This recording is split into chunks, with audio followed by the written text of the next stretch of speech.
Attending a private school or homeschooling your child may not always be financially attainable for people. Legislators in Olympia are trying to change who can receive funding for their child's education.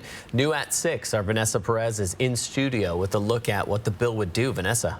Yeah, well, House Bill 1615 would create what's called an education savings fund for students across the state. If passed, families who meet eligibility and want another option other than public school would benefit.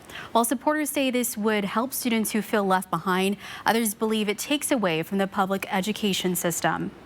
Education plays a huge role in a child's life, but it's not a one-size-fits-all for some.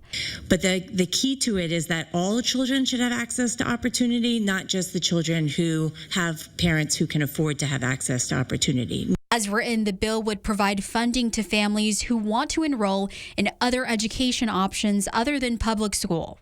Students without a disability could see up to around $10,000. Those with one could receive about $20,000.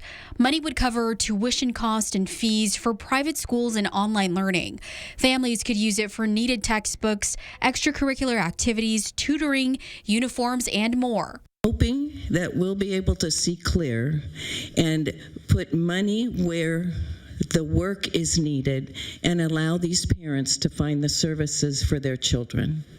The priority would be given to students with a disability, households at or above 300% of the poverty level, students previously enrolled in a challenged public school, and an eligible student who is a sibling of a participating student. One parent spoke about how her family took her daughter's education into their own hands.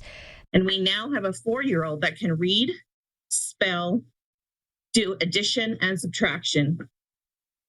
We have done this on my husband's VA disability dime. This has been difficult, and we know we could have done a lot more for her education if we had the means to do so. The bill drew opposition from some, including the Office Superintendent of Public Instruction, who says the funding would take away from underfunded public schools. That's right. For every child in our state, we must first and foremost honor our commitment to programs and policies designed to invest, not disinvest, in public education. They argue public schools already fit the needs of a variety of families through areas like learning programs and technical education. WASDA believes private schools make their greatest contribution to a diverse society by remaining strictly independent of government. Public funds shall not be used to support private schools directly or indirectly through tax credits, vouchers, or similar mechanisms. The Washington Council of Student Achievement Council would be in charge of the savings account. These funds would be distributed to over 94,000 students.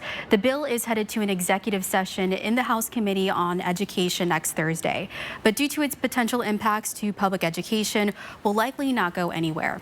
Live in studio, Vanessa Perez, 4 News Now.